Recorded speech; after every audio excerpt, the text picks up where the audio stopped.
Hey there. Welcome to episode 126 of the More Than Anxiety podcast. My name is Megan. I'm a life coach. I help high achieving women who are anxious and stressed and overwhelmed learn how to calm their bodies so they can think clearly, have more confidence, and a lot more fun and success in their lives. So, if you're joining me today and it's your first time, I'm so glad that you found your way here. And if you are back for more, welcome back. It's always great to have you. I've got a really important episode for you today. A lot of times when we're feeling anxious and stressed, we think it's all about us. We think it's about how we feel and what we do and what's happening at our jobs. But I'm just here to tell you that that is absolutely not true. Because when you feel anxious, when you feel stressed, that stress and anxiety goes into all the different areas of your life so that your spirituality is affected, how you eat is affected, how you sleep is affected. And today we're going to talk about how your relationships are affected. This is a super important topic that is going to change the way you relate to your coworkers, to your family, to your friends, to the people in your community. It's a game changer. And we're going to do this through a character that I created. She's not a former client. She's actually a collection of former clients. Lots of the women that I speak with talk about their anxiety, about how, what's happening at work, what's happening with their families. And they tend to think it's contained, but they also tell me that they're arguing with their spouse, they're snappy with their kids, they're impatient with their coworkers. Everything's kind of falling apart. Forget even seeing their friends. They don't even do that anymore. So let's talk about all of this. This character's name is going to be Sarah. She's not a real person. She's a lot of people. So when I talk about Sarah, keep that in mind and understand that if you see yourself in Sarah, which I'm sure you will, I also see myself in Sarah. This is a really common theme for lots of women who are out there doing amazing things. So let's talk about Sarah. I'm going to say for today, for this episode's purpose, that Sarah is a marketing director. She could be anything. Whatever you are, make her be you. Okay, so maybe she is a corporate exec. Maybe she's the head of HR. Maybe she's an entrepreneur and she has her own business. Maybe she's a teacher. Maybe she is working from home and balancing a lot of jobs. But Sarah is brilliant. She's working at this really fast paced company. She's also the mom of two teenagers. This sounds really familiar to me already. And she volunteers in her community, maybe at her church, maybe at her kids' school, maybe at the shelter, whatever it is that she does. And she looks like she has got it together. Like she's always dressed well. She's got her makeup and her hair done. She's friendly. She is giving. She is willing to help anybody. She's always got a smile. And on the inside, she's screaming and she's tired and she's about to cry and she might cry, but she has to keep it together. But what happened last week was that Sarah was in a work meeting and she snapped on a coworker. And instantly, she felt like she was going to die. Her heart sped up and she started sweating a lot. And she noticed that she was getting kind of blotchy on her neck. And before she knew it, she was tearing up and she apologized again and again and again because she was embarrassed that she had lost her mind on her coworker. And when I say lost her mind, it wasn't even that big of a deal, but in her head, it was monstrous. What she said was, I just can't right now. And what she thought she said was, oh my God, you're driving me crazy. Just quit asking me for things. None of that happened. But in her mind, it was so much worse.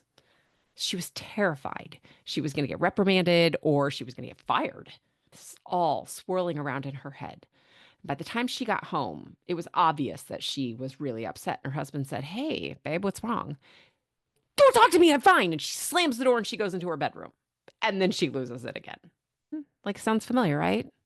So today we're going to follow Sarah's story and we're going to talk about how stress and anxiety show up in high achieving women and why the things that we do to try to help us feel better, all of those band-aids that we're putting on the bullet holes are actually keeping us stuck, and how coaching can transform your not just your stress and your anxiety and your overwhelm, but your entire life, because your life is not compartmentalized like that.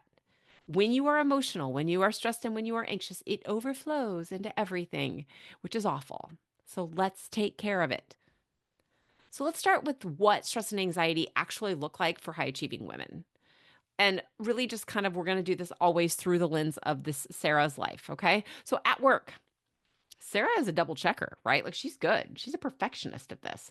She double checks every single email, Slack message, and text message to make sure that there are no typos and that she doesn't sound too aggressive or stupid because she's telling herself that she's aggressive and stupid and that she makes a lot of mistakes. None of those things may actually be true, but she thinks they are.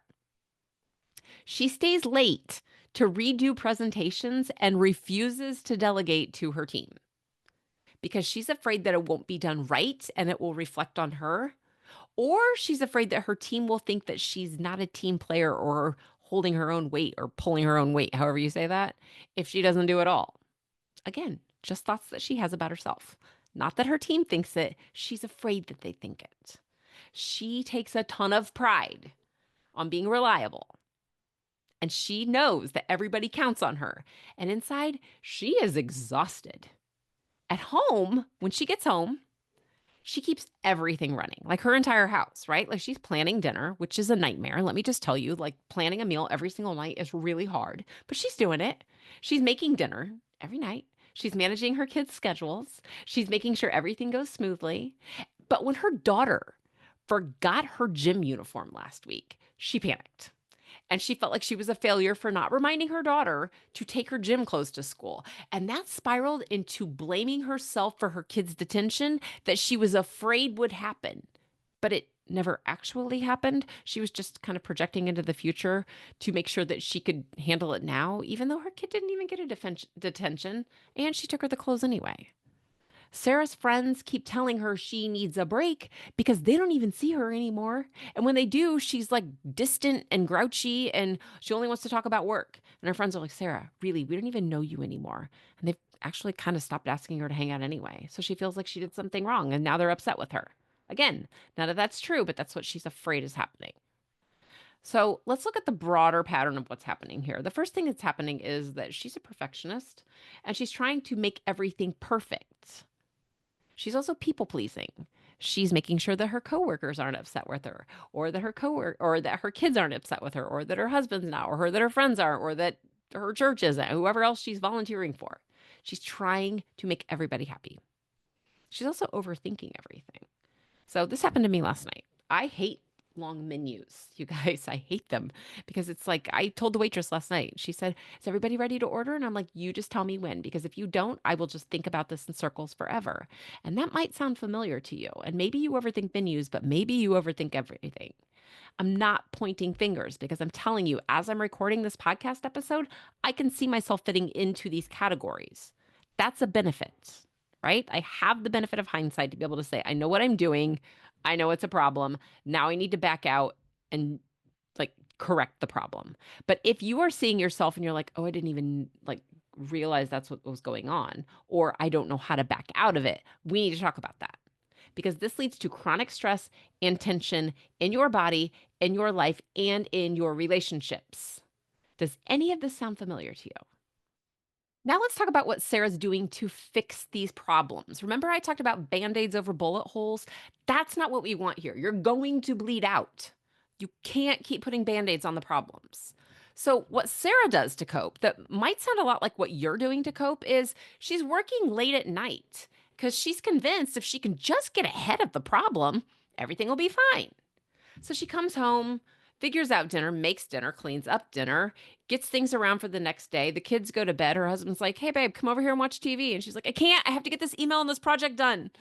So she's like, just, as soon as I get this done, everything will be fine.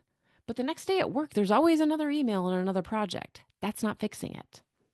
She distracts herself once the project's done by grabbing her phone and checking out Instagram because there's some funny things on there. But that's not what she sees. She ends up feeling worse because she sees what everybody else is doing in their perfect little lives or what she thinks is perfect because it's Instagram. She's comparing herself to what everyone's doing. So she's resentful, first of all, that they can go on vacation and go out for wine with their friends. Why is their house so clean? Why are they getting a promotion? And she starts judging herself, and it gets really mean really quickly. So then her thoughts are surrounding about everything she doesn't have and everything that she wants that she's working so hard for. And when her husband suggests the next day that maybe she should take the weekend off and they could go somewhere for a fun weekend, she says she couldn't possibly do that. Maybe some other time because there's so much going on in her life. What if her daughter forgets her gym uniform? What if there's a project at work? So she works more. And everything she's doing to try to get ahead, to try to feel better, is making her feel worse. When she's overworking, she feels depleted. She's more exhausted, and now she's resentful of her friends. And that's not what she wants. She's avoiding conversations that she needs to have with her coworkers and with her boss, and maybe with her kids about taking their gym clothes, and with her husband about why she doesn't really want to hang out with him right now. That is creating distance. It's creating tension in her teamwork at work. It's creating distance in her relationships. It's creating kids who aren't doing things that they could do themselves, like remembering to pack their gym clothes the night before. And all she really wants is support. But she's not asking for support. She's just continuing to do it herself. And she's looking for validation from her coworkers, from her friends, from people online, and other people in her life to tell her that she's doing well and that everything's right, instead of learning to trust herself and to be resilient. And on top of that, it's making her more tired because she's staying up scrolling. So she's overthinking more instead of getting the sleep that she needs. All of that feels like it should help. It feels like a break to scroll on your phone. It feels important to know that other people think you're doing okay. It feels good to think that you could be ahead of the game. It feels easier a lot of times to avoid conversations about how you're feeling to try to fix problems than it does to just try and fix them yourself by doing more. None of that's working. It's all keeping her stuck. It's keeping you stuck too. And honestly, when I find myself doing these things, I have to remember that, what am I doing? This is not going to work. And I have to do the hard thing. These solutions are keeping her stuck because overworking reinforces her belief that her worth is tied to how much she does. And I want to hit pause there for a second because Sarah landed a marketing job at a high performing corporation. Or you started a business because you started another business and made it super successful. Or you got your position in this place as a creative director because you're creative and you know how to lead people. So your value isn't based on the productivity that you put out. It's because you are who you are. But when you think that you have to do more to prove it, you're going to stay stuck. She's avoiding her emotions and she's missing opportunities to connect deeply with the people she needs to connect with. She wants to be present with her husband. She wants to have fun with him again, but she doesn't have time. She wants to be present with her kids. She wants to be able to go out and play soccer with them in the yard. But that is a waste of time when there is a project tomorrow. And her colleagues, they have no idea why she's so grouchy. She's not telling them, I just really need to ask you guys to be able to help me out. She's not telling them what she needs. And she keeps chasing perfection. She absolutely is setting herself up for failure every single time because nobody, not her, not my clients, not you, and not me, can ever meet these impossible standards. And one of the questions I end up asking most of my clients when they say, I just want it to be perfect. Who's perfect? I used to call this Martha Stewart syndrome, where you get like a Restoration Hardware or Pottery Barn catalog, if they even send those out anymore, or you get on their website, or you get on the Spruce and you look at this perfect house with this perfect setup where they're not raising kids. They just set this up for a photo shoot. Or you look at somebody else's work and you're like, wow, that is perfect. But what you don't know is that somebody else told them it sucked and they had to redo it. Perfection is just made up thing. And we know that logically. But when we keep striving for it, we are setting ourselves up for disappointment and more work every single time. So, what are you doing right now to fix that bullet hole, that stress that you've got? And is it actually helping you, or is it keeping you stuck like it's keeping Sarah or my clients stuck? And sometimes me. What are you doing to fix it? Because if the answer is I'm doing those things you just said, you got to stop. With all the love, you have to stop because it's not helping. So let's talk about what can help. I am a coach. I help people with this. There are lots of coaches out there that can help you with this. But let's talk about how this helps the clients that I've worked with through this character that we're working with today. So let's go back to Sarah. After a really bad day at work and a really tense dinner at home, Sarah comes home and she's like, hey, I wanted to tell you that I cannot keep living like this. And her husband sort of panics this time, right? Because, oh God, she's going to ask for a divorce. But that's not it. She just wants to tell him that she reached out to a coach to ask for help, but she's kind of asking for his permission. Like, hey, you think this is okay? So she tells him that she reached out for a coach. And even though she's doing that reassurance thing, she's already kind of made up her mind. And this is a new thing for her because it feels really good to ask somebody if it's okay because it gives you an out. And I'm going to be real honest with you here. Hiring a coach can feel terrifying, especially when it surrounds your mental and emotional health and what you think about yourself. Because your brain is going to tell you it's too busy, you don't have time, it's too expensive, it's probably not the right thing for you, it'll never work. Yeah, all the things that you're doing wrong, it's just going to show you what a failure you are. None of those things are necessarily true for everybody or anybody. They might be, one thing might be true, or it might not be true at all. It might just be an idea or a thought that you're coming up with to give you a reason to get for an out. Does that make sense? So she asks her husband, she said, "Hey, I just want to let you know I reached out for a coach." And she said, "But I want to also let you know that I already said yes. And before you freak out, I just want you to know that I know it's kind of expensive, but it's okay. I'm going to pay for it." And she feels really good, but also really nervous about this. That's totally normal. But what happened was that she made a decision for herself. It was that one decision that got the ball rolling. She hadn't even started working with whoever her coach was yet. She hadn't even started, but that one decision to decide that she was going to do something for herself got the ball rolling. That's all it takes is one decision. And yes, I know some people really do have like questions and thoughts and things like that. That's why we have consultation calls, right? Let's make sure it's the right thing. Let's say she did all that. She decides she's going to go. How does she benefit from this? So we're kind of fast forwarding through the whole coaching process thing, which is really different for everybody.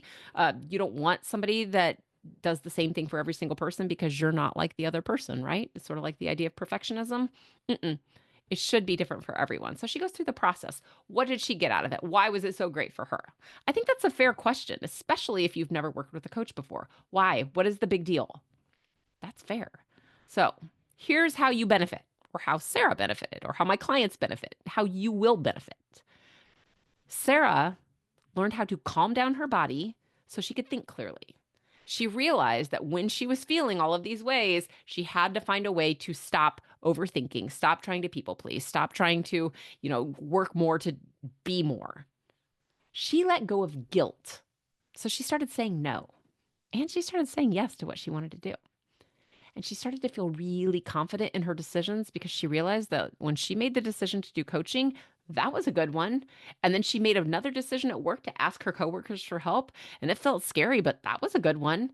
And then she made another decision. She started collecting all of this evidence that, oh, wait a second, I really can do this. And it's safe. She finally felt like she could take a deep breath again and calm her body down. Her shoulders weren't up around her ears. That's a big deal. But she also had other benefits. It wasn't just in that.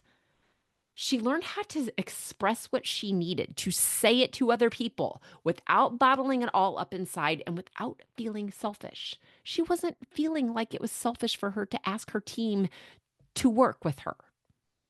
It seems obvious, doesn't it? When it's just us on the outside looking at someone else, it seems so obvious. But when it feels threatening, when you have thoughts about what that means about you as a person, it can be really hard to do. But she learned how to do it.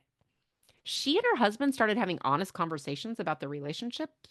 And all of a sudden, they kind of feel like they're dating again. Like it's fun. They're going out and going to like movies or hanging out with their friends. Her friends started asking her if she wanted to meet them again because she was making the effort to connect with them. She felt like she had the time and she knew she needed to repair that relationship. She said, "Hey guys, sorry I've been so distant. I really want to hang out with you." She's having fun. And at work, she's practiced saying no without feeling guilty, and she built trust with her team. And she's starting to delegate things. And because she's delegating, she has a creative think tank behind her. And her boss is starting to notice that, I don't know what changed with you, but you're in a better mood and you are doing some amazing work. So she starts moving up at work. I've seen this happen over and over again. But it's even more than that. It's even bigger because she gets benefits, right? Like this is about her and her decision to change how she deals with how she feels. So she started setting boundaries around her time, which gave her space to do things she wanted to do. She could read a book, like a trashy romance novel, all day on a Saturday if she wanted, zero guilt, because she deserved time to rest. She was able to go out and play soccer in the backyard with her kids because she used to love to play soccer and she made time for it. And she was present with them. Like she was out there just screwing around, laughing and having fun with her kids. She hadn't done that since they were in middle school. That's a big deal. And she started planning that weekend getaway with her husband, which they desperately needed. And they're not arguing as much and they're communicating with each other. That's a big deal too. And she stopped chasing perfection. This is amazing. When you realize that you can leave the mail on the counter when your mother in law comes over for dinner, and if your mother in law thinks something about it, you do not care, that is a big deal. She knew that she was good enough and she was great for her family and great for her job, and anybody else, that was fine. They could think what they want. That is freeing. That's what she got from coaching. It wasn't just like this idea that, like, okay, well, I can calm down and keep doing more. It was the idea that I can calm down and trust myself. I can feel really confident about my work and be successful without working until the middle of the night. She found ways to deal with her stress and anxiety without scrolling on social media, without overeating, without staying up all night thinking about what she needs to do better and what she needs to do differently. All of that stopped. So if like you're like, Sarah, you're in my head. Yeah, she's all of us, isn't she? At some point in time, she is all of us. And if you feel like this sounds like your day to day, we need to talk. We need to start talking about how you can change your relationship with the story you're telling about your life. We need to start talking about how you can lower your stress levels so that you can sleep. You deserve to sleep. You deserve to feel good. You deserve to have time with your kids. You deserve to be successful. And you really can have all of that. And coaching helps you build the tools and the mindset and the habits that you need, not to just be in survival mode all the time. Because when you're in survival mode, you can't think clearly. You can't think creatively. You can't make decisions that benefit you because you're just trying to put out fires that don't exist. And that's a lot. Guys, studies show that women in leadership roles have 50% higher stress rates than their male counterparts because we're always trying to prove everything and be everything for everyone. And coaching can be the difference between feeling burned out and finding the balance you need to be successful. That is a big deal. 50% higher stress rates, we don't need that. We have enough on our plates. And you can still be an amazing mom and an amazing partner and an amazing coworker without having to be stressed out all the time. All right, let's talk about Sarah 6 months down the road. She's finished coaching, right? 6 months later, she's like a new person. Her team is killing it. She got offered a promotion because, of course, she did. She's a mastermind at this, right? She's no longer micromanaging everyone, and they actually like working with her now because she's not hovering over them all the time. Her marriage feels like a partnership again, and her kids aren't afraid to come to her for help because she knows how to help them too. And their F on a test doesn't mean she failed as a mom. It just means they need to figure out how to do algebra. That's all it means. And it doesn't mean that they're never going to graduate from college. It just means they had a bad test. And it's not her fault. And for the first time in years, she's sleeping through the night and she's not waking up to eat Pop Tarts and like chocolate first thing in the morning. She gets up, she works out, she has a great morning routine, and she goes out and hangs out with her friends on the weekend. She's got relationships and a social life. This is real. This isn't a made up story. It's a made up character who's living real stories of clients that I've worked with. Sarah's transformation wasn't about working harder or being perfect. It was just about learning how to prioritize herself, how to set boundaries, and how to build the confidence and resilience she needed to be the person that she's always been. That's it. So I want you to think about your own Sarah moments here, okay? Because my guess is that you saw yourself in her. A lot of women do. Most women do. So what would your life look like if you weren't constantly stressed and overwhelmed? How would your relationships improve? What would happen if you felt calm and confident at work and at home and with your friends? What would be different? Just take time to like chew on that today, right? When you're driving, when you're sitting in the bathroom, when you're doing whatever, I wonder what Sarah's life, like what would my life be like if I could do that? It can. Because I want to help you create that life and get those relationships because you deserve them, just like this fake character. She is the people who I've helped. And and she is people who I continue to help. So, stress and anxiety do not have to run your life. They don't. You have the power to take control right now. And remember, this started for Sarah with the decision to go all in on herself, and it's the same starting point for you. You just have to decide that you're going to do it. No more band aids, guys. No more band aids. They don't fix anything, they just cover it up. And eventually they get gross and they fall off. All right. If this sounds like something that you're like, all right, I'm in, I'm ready. It's really, really easy to talk to me. You can go to my website. It is megandevito.com. There's a work with me tab. Click that. You have two options. You can schedule a consultation call on the calendar that's there to talk more with me about what I do and to see if I'm the right coach for you. That's a good idea. If you feel like you've listened to enough of these podcasts, or you know me, or we've met on LinkedIn or on Facebook, and you're like, no, I feel like I've already talked and I just need to say yes finally, you can actually purchase your coaching right on there and we can get started right away. All you have to do is decide. All right, you guys, this is about your time, your energy, your mental health, and your relationships. It's about every single part of your life. So if I do not talk to you this week, I will be back again next week for another episode. Take care.